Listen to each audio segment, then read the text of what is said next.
मृत्युंजय. लेखक शिवाजी सावंत. भाग 124.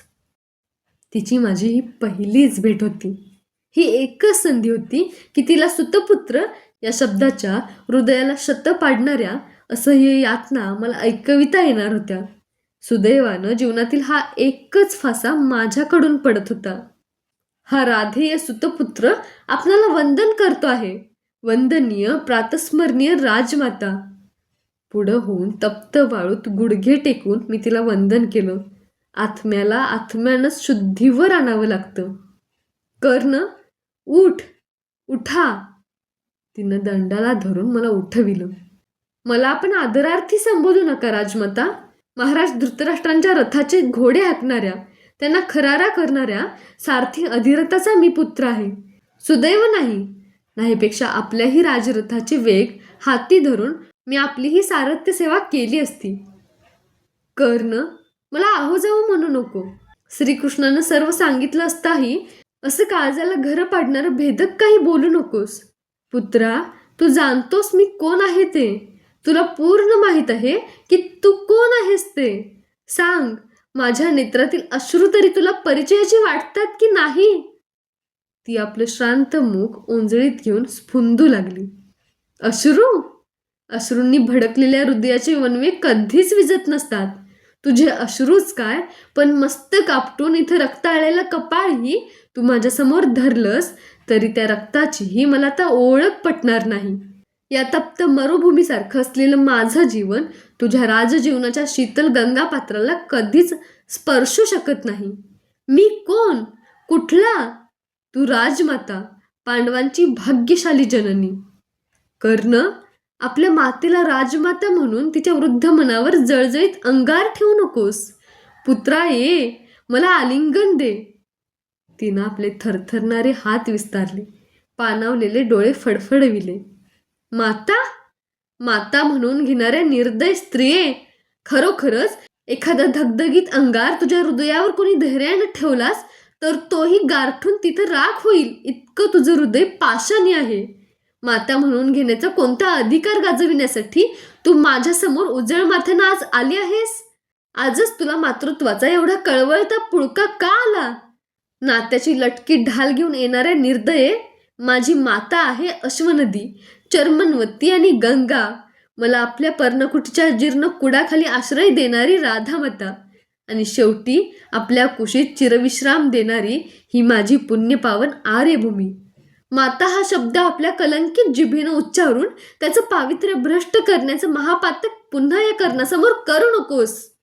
जा, पांडवांच्या पराक्रमी पंचकडीत रममान हो. विदुरांच्या पर्णकुटीत पुण्य गाठीशी बांधण्यासाठी व्रतवैकल्य कर.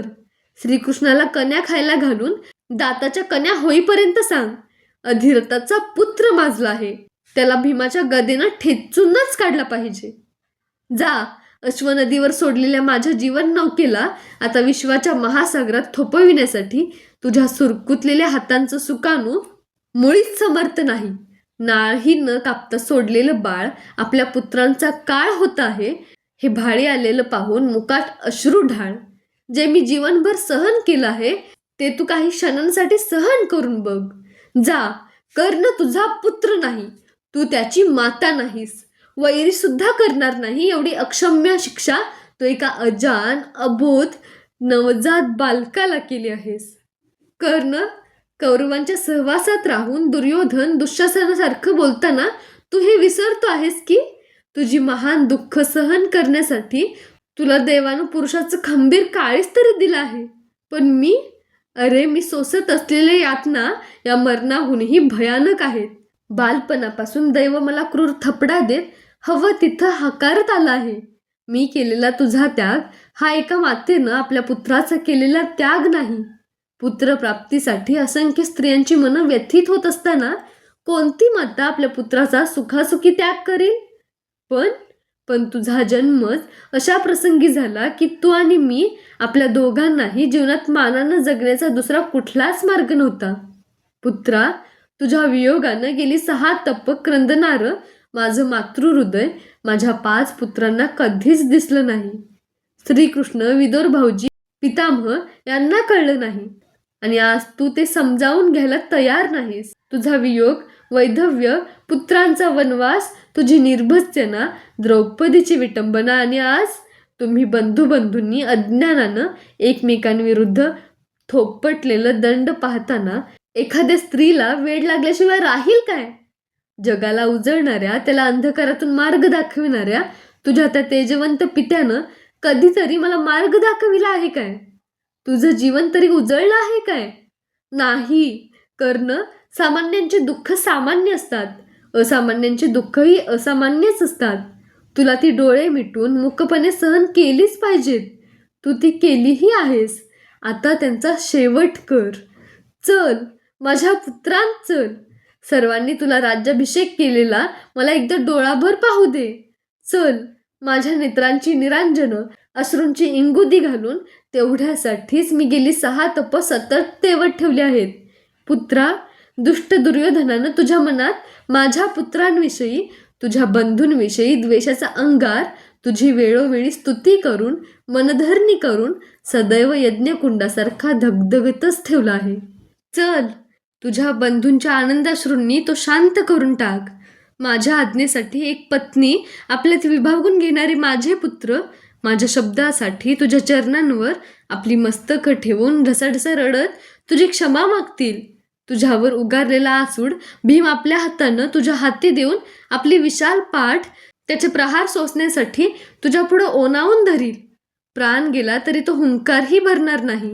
तुझ्यावरील प्रेम व्यक्त करण्यासाठी आपला अक्षय बाणांचा भाता आणि अजिंक्य गांडीव धनुष्य तुझ्या राज्याभिषेक समारंभाच्या समयी पेटत्या यज्ञकुंडात अर्जुन आपल्याच हातांनी टाकील. नेहमी तुझ्या निमुळत्या पायांचं वर्णन माझ्यासमोर करणारा तुझा बंधू युधिष्ठिर सर्व नद्यांचं पवित्र जल घेऊन त्यानं तुझे चरण धुवेल. सर्वांच्या सहवासात आयुष्य कंठलेली माझी विनयी स्नुषा द्रौपदी उर्वरित आयुष्य तुझ्याच सेवेसाठी वेचील. आणि तुझ्यासाठी, केवळ तुझ्यासाठी मनाच्या अंधाऱ्या गुहेत तळमळणारा माझा अंतरात्मा देहाचं अंशुक फेकून समाधानानं स्वर्गलोकाची द्वारं ठोठावील. चल कर्ण, आपल्या बंधूत चल. तिनं माझं दंड धरून मला गदागदा हलविलं. इंद्राला पुढं घालून माझी कवचकुंडलं लुटणारे तुझे वीर पुत्र सुदामन आणि शोण यांचा बळी घेणारा अर्जुन, सुतपुत्र म्हणून मला लाथाडणारी तुझी स्नुषा, सारथी म्हणून माझी प्रकट विटंबना करणारा भीम आणि भूक लागल्यानंतर ज्याला रडण्याशिवाय दुसरं काहीच माहीत नाही अशा अजान, निष्पाप, निरागस आणि कोवळ्या अर्भकाला अश्वनदीच्या महापुरातील पात्रात लोटण्या इतकी जिची मातृप्रेमाची गंगा पवित्र आहे अशी तुम्ही सर्वजण माझा परत बंधू, पती आणि पुत्र म्हणून स्वीकार करायला आज तयार असाल तर खरोखरच तुम्ही महान ढोंगी आहात. ढोंग हे सनातन आहे हे सिद्ध करण्यासाठीच मीही तुझ्याबरोबर येऊ काय? शक्य नाही. कपटी, दुष्ट, कुटील आणि हृदयशून्य माणूस सुद्धा ढोंगी माणसापेक्षा सहस्त्रपट श्रेष्ठ आहे. जा. संपत्ती, राज्य, प्रेमपाश यांनी विचार बदलता येणं तुला शक्य वाटत असेल तर दिग्विजयातील सर्व संपत्ती मी तुझ्या चरणांवर घालतो. घालशील तू आपल्या 5 पुत्रांना या सुतपुत्राच्या चरणांवर? नसलेल्या पुत्रप्रेमाची कृतक ढाल या कर्णासमोर व्यर्थ धरू नकोस. ज्या हातांनी आसूड आणि राजदंड सारख्याच भावनेनं पेलले, या हातांनी तुला वंदन केलं यातच भाग्यमान आणि चालती हो. नसलेलं पुत्रप्रेम? सांग, माझ्या रथाला 6 घोड्यांऐवजी 5च जोडलेले तुला कधीच दिसले नाहीत काय?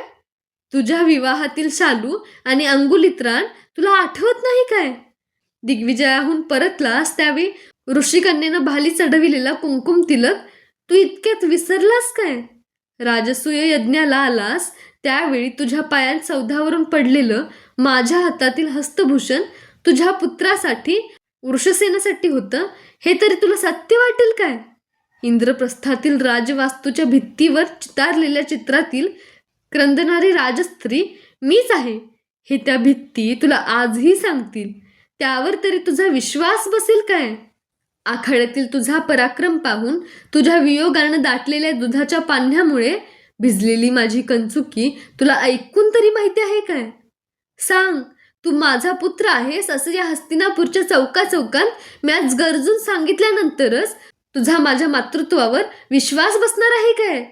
बोल, तशीच तुझी इच्छा असेल तर मी त्यालाही आज तयार आहे. तू खूप तयार असलीस तरी ते मान्य करण्याची आज जगाची तयारी आहे काय? आणि मला तर त्याची आज आवश्यकताही नाही. जन्मल्याबरोबर माझा त्याग करताना काहीही न बोलून तू मला अर्धवट मारलंस आणि नको त्या नेमक्या ऐनवेळी नको ते वारेमाप बोलून तू मला संपूर्ण ठार मारला आहेस. केवळ आजचा शुभ मुहूर्त तुला माझ्यासमोर येण्यासाठी योग्य वाटला काय? सांग, यावेळी माझ्या ठिकाणी तुझा भीमच असता तर? हातातील गदेचा प्रहार कसलाही विचार न करता तुझ्या या मस्तकावर करून तुझ्या रक्तानं पायांखालची मरुभूमी भिजविण्याचा विक्रम करायला तो विसरला असता काय?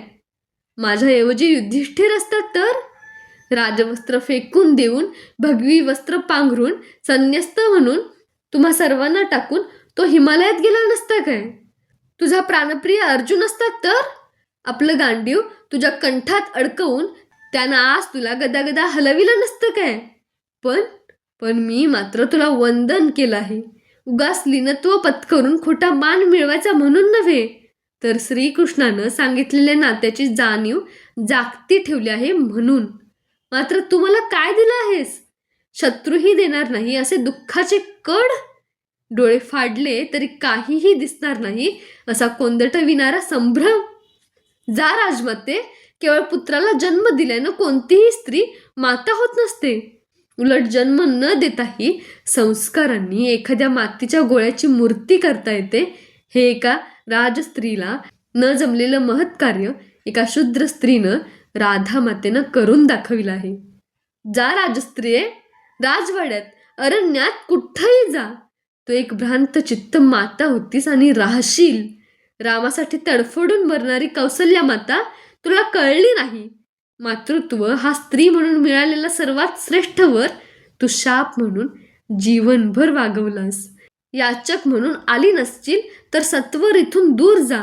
या गंगेच्या पवित्र किनाऱ्यावर क्षणभरही उभं राहण्याचा तुला कोणताच अधिकार नाही.